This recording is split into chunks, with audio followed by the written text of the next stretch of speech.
When I look at the track record of the game, here's what I know. When people always ask me this, man, ain't investing in the stock market like gambling? I say, go show me somebody that's a billionaire that's gambled at a racetrack. Go show me a billionaire that was a gambler in a casino, that made the billion from the casino, not a billionaire that went to the casino and gambled. September is Black Friday month. S&P monthly performance, average return in the last 10 years. Let's hear this, and let's hear this again. January, 0.8%. February, 0.2%. March, 0.6%. April, 1.2%. May, 1%. June, 1.2%. July. Now, let's talk about something right quick before we go any further. Trap, why didn't you make a lot of plays in August? Well, because the data told us that August is when the market starts to slide down, go into September. So remember when I said this in July. Trap, why were you super bullish in July? Well, because on average, the market does what? July is one of the best months. So what did you see me do in July?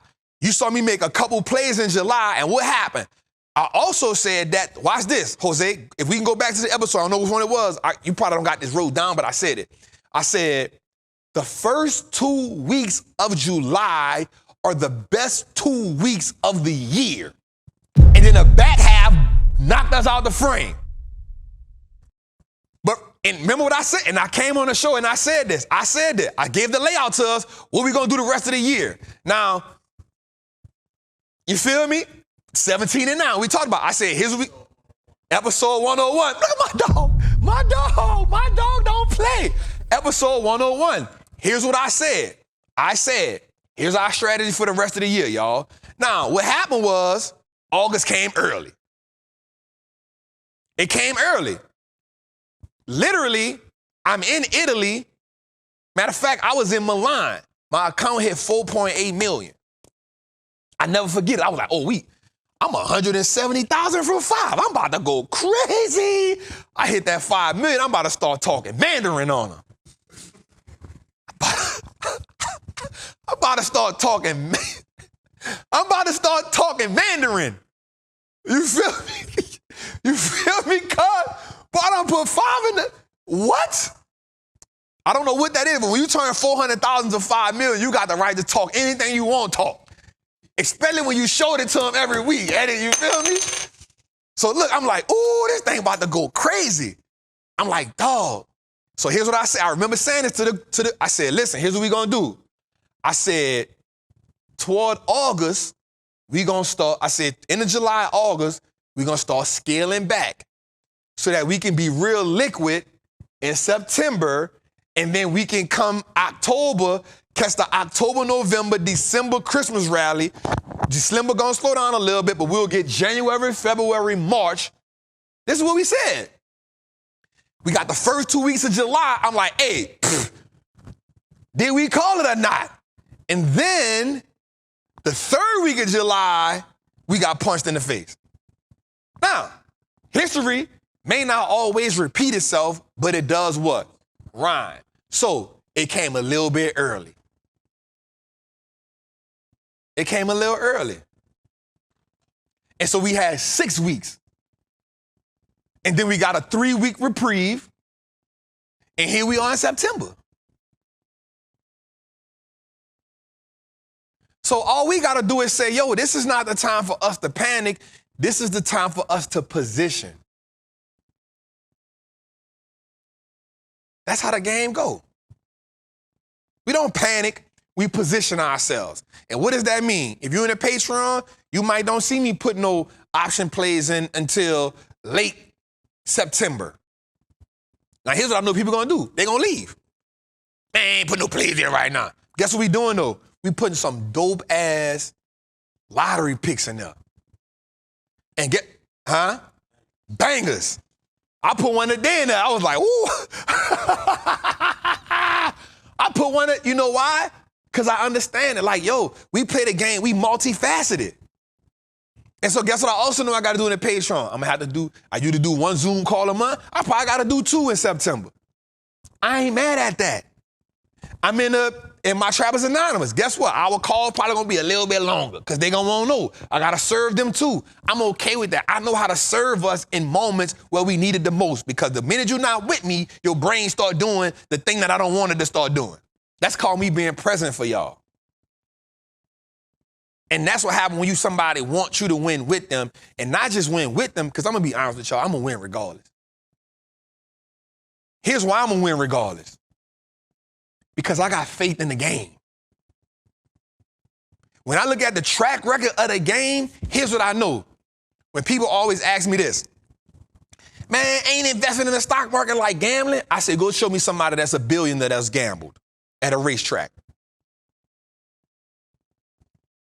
Go show me a billionaire that was a gambler in a casino, that made the billion from the casino, not a billionaire that went to the casino and gambled.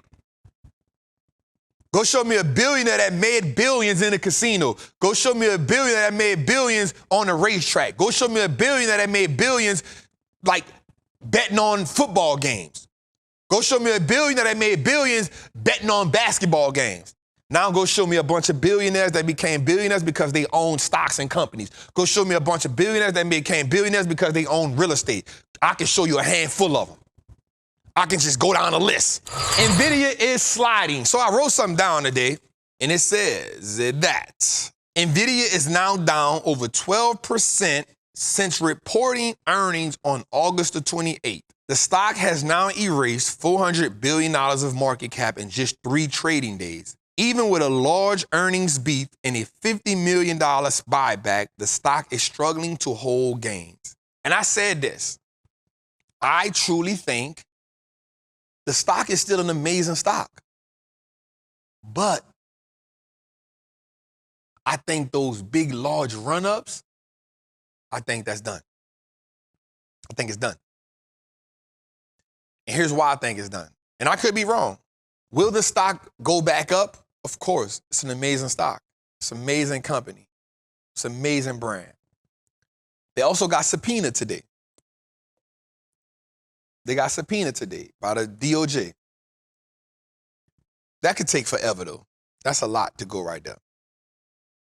But I've said this, and people don't be agreeing with me.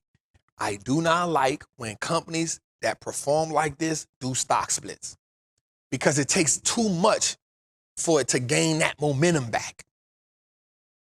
Every time, it never fails, yo. When a stock be killing it, when they be ripping, and then they split, because now it takes more to get those runs. Since it's split, you can count on your hand at times it has like a $5, $6 day. You can count on your hand a couple times. Before the split, it was having $50, $60, $70, $80 days. $100 days, $112, it was having them. I kept saying, like, bro, like, when it's split, bro, like, I don't like that. But also, watch this. It's still a great stock. It's still an amazing stock. But here's what happens. And I said, and this is why I didn't go in based on earnings. Here's why. The fear wasn't that it couldn't beat earnings, it couldn't beat revenue, and it couldn't give great guidance. The fear was the earnings and revenue and the guidance wasn't enough for Wall Street. So watch this. We watch LeBron. This is always a great analogy.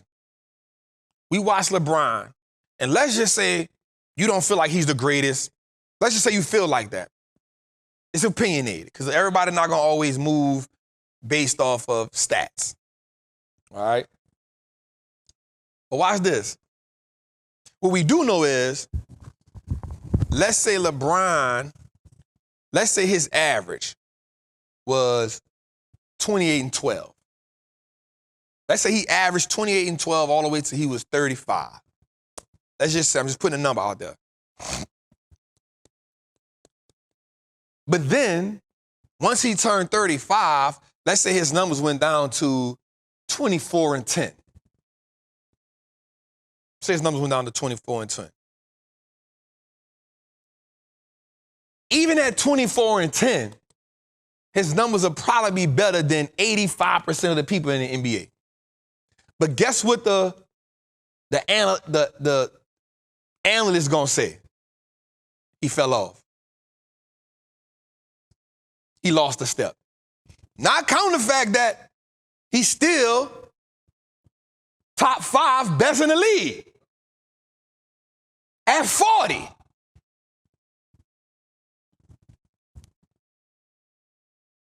That's what happened here.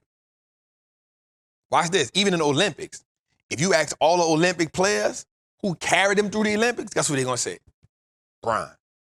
But guess what? Steph had a phenomenal closeout game. But we won't give Steph the MVP.